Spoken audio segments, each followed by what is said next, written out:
अच्छा खोसा साहब, आपको जलसे की इजाज़त मिल गई फिर? देखें, जलसे की इजाज़त तो हम उम्मीद भी नहीं कर रहे थे कि एडमिनिस्ट्रेशन हमें देगी। जैसे फैसलाबाद में इन्होंने हमारे साथ किया, जैसे इन्होंने इस्लामाबाद में और इस्लामाबाद में तो अदालत के सामने मानकर फिर मुकर गए। कोई ऐसी बात नहीं है, हम उस ऑर्डर को चैलेंज करेंगे। मैंने आज भी अदालत में इस्तदा की कि जी ये मेरी कम अज़ कम मेरी इस्तदा आ जाए ऑर्डर के अंदर कि एक साइक्लो स्टाइल ऑर्डर है जो स्पीकिंग ऑर्डर नहीं है और ये किसी और मोटिवेशन किसी और मंतक के तहत किया जा रहा है। तो जज साहब ने फिर वो ऑर्डर के अंदर लिखवाया और मैंने कहा ये हर जगह में यही ऑर्डर दे रहे हैं, law and order law and order. भाई जमात इस्लामी के लिए लॉ एंड ऑर्डर सिचुएशन नहीं है, उसके बाद तहरीक लब्बैक के लिए नहीं है, हमारे लिए ही लॉ एंड ऑर्डर सिचुएशन रहेगा। कोई ऐसी बात नहीं है, इन्होंने हमारे लिए 2 साल से बनाया हुआ है ये लॉ एंड ऑर्डर हमारे लिए 2 साल से एक झूठी रट चलाई हुई है। ये नहीं बताते कि जिना उस पर काबिज कौन था, जिना बेचारे को, जिना हमारे लीडर साहब को वहाँ जाने नहीं दिया, उस घर में इजाज़त नहीं थी, उन्होंने सिर्फ ख़रीदा था, इसके बारे में कोई नहीं बताता जी। वो बहरहाल वो अपनी जगह पर, लेकिन ये जो एक तर्ज बनाया हुआ है, और मैं तो हैरान हूँ कि वो वज़ीर आज़म साहब बार बार कहते हैं खाना काबा की घड़ी खाना। तौबा नाउज़ुबिल्लाह, ये बिद्दत है। हम खाना काबा की तशबीह किसी चीज़ से नहीं दे सकते। तौबा नाउज़ुबिल्लाह, मना है। हम उसकी तस्वीर भी बना के सामने सजदा नहीं कर सकते। ये अजीब बात है, अजीब बातें करते हैं, अजीब गुफ्तगू है कि भाई आपको पता नहीं है कि इस्लाम में तस्वीर बनाना, छवि बनाना, बुत बनाना ये हराम है, तो आप किस किस्म की गुफ्तगू करते हैं? ये वही सोच है। ये समझते हैं कि ये दबा लेंगे। क्या इन्होंने 8 फरवरी को दबा लिया था? पाकिस्तान में हर शहर में, हर शहर में आपकी गवर्नमेंट नहीं, देखे गवर्नमेंट आना ना आना, अगर गवर्नमेंट आ जाती तो ये एक्सपोज होते, पता लगता कि ये आईपीपीज किसके हैं, पता लगता कि वो जो आईपीपीज चल नहीं रहे हैं उनको भी ये पैसे दे रहे हैं, वो पैसे हमारी हुकूमत को देने पड़ जाते, फिर ये हमारे ऊपर डाल देते। कम अज़ कम ये बेनकाब तो हो रहे हैं, कम अज़ कम ये तो पता लग रहा है कि गरीब के दुश्मन कौन है। ये कौन है जो आईपीपीज में बैठकर डॉलर्स में पैसे ले रहे हैं और बिजली पैदा नहीं कर रहे हैं? तरीन साहब भी थे, और वो आज कहाँ है? वो आज कहाँ है? वो किस पार्टी में है ये बता दीजिए मुझे। और जितने हैं बाकी, मैं किसी का नाम नहीं लेता, लोगों को ये सब पता चल चुका आपके मीडिया की विसादत से, और मैं आपका शुक्रगुजार हूँ कि आपने लोगों को बताया। कम अज़ कम वो जो पाकिस्तानी ऑनर है वही कह दें कि जी हम ये प्रॉफिट नहीं लेते हैं, वो भी नहीं कहेंगे क्योंकि उनकी जान निकलती है। वो उनको इस मुल्क से मोहब्बत नहीं है, इस मुल्क के अवाम की जेब से मोहब्बत है, उनको इस मुल्क में, इस मुल्क की मिट्टी से मोहब्बत नहीं है। आसिफ करमानी कहते हैं कि जो आईपीपीज हैं वो ये सोलर पैनल्स के खिलाफ भी प्रोपेगेंडा कर रहे हैं। जी बिल्कुल कर रहे हैं, बिल्कुल कर रहे हैं, क्योंकि सोलर तो मुफ्त होगा ना। अभी तो इन्होंने आपके जो हमारे जो हाइड्रल हमारे जो प्रोजेक्ट्स हैं उनको भी इन्होंने 10% बल्कि उससे नीचे ले गए हुए हैं, उनको भी पीछे खींच लिया है कि भाई आप भी बिजली कम पैदा करेंगे, हम आईपीपी से देंगे। और जुल्म खुदा का ये है कि हम गरीब आवाम रुपए में कमाते हैं और उनको डॉलर में देते हैं।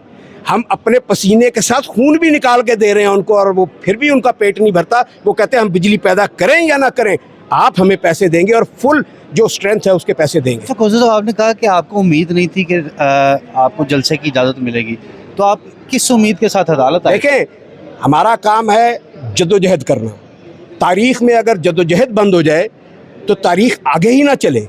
हमारा काम है आने वाली नस्लों को बताना कि आपने इस तर्ज पे नहीं चलना, एक सही रास्ता है, गलत रास्ता है। ये आज का नहीं है, ये एंशिएंट है। और इसके अंदर जब भी किसी ने, जैसे इमरान खान साहब ने अपने आप को प्रेजेंट किया है एक आइडियोलॉजी के हवाले से, तो जब भी अपने आप को कोई प्रेजेंट करता है तो उसमें मुश्किलें आती हैं, उसमें कोई आसानी नहीं होती है। और हम उस अज़्म के साथ खड़े हैं जो इमरान खान साहब ने किया हुआ है, और वो उनका हौसला हिमालय से भी ज़्यादा मजबूत है इस वक्त।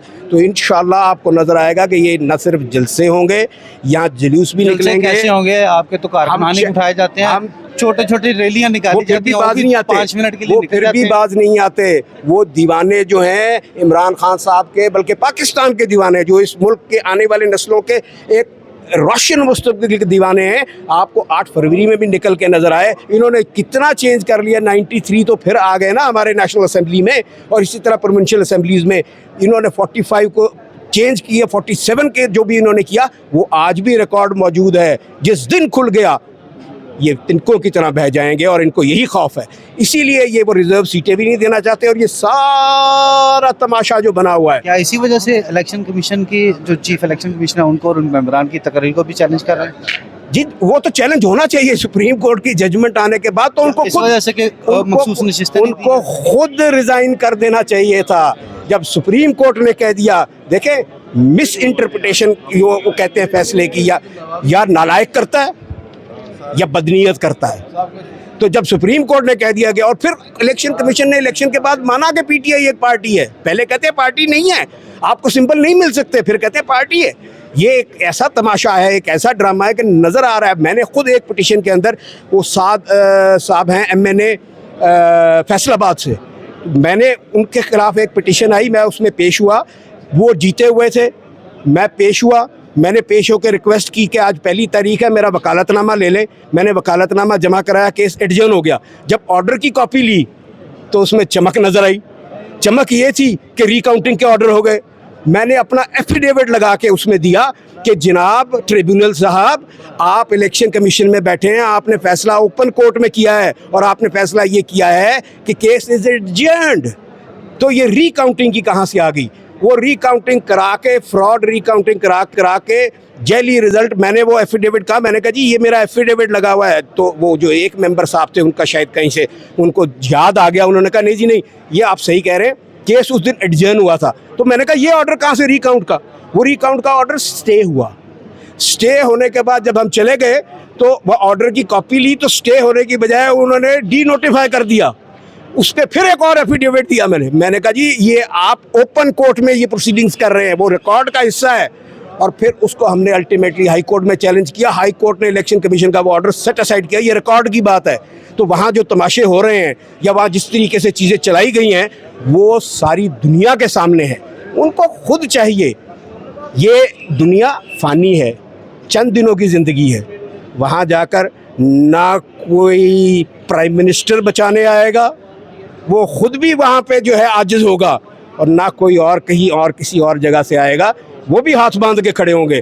इससे पहले कि वो वक्त आए, खुदा का खौफ करें। आखिर में बताएं कि जलसा कहाँ पे करेंगे? अगर 14 अगस्त को करेंगे इंशाल्लाह, मीनार पाकिस्तान पे करेंगे और अल्लाह के फजल से आपको करके दिखाएंगे। Thank you so much.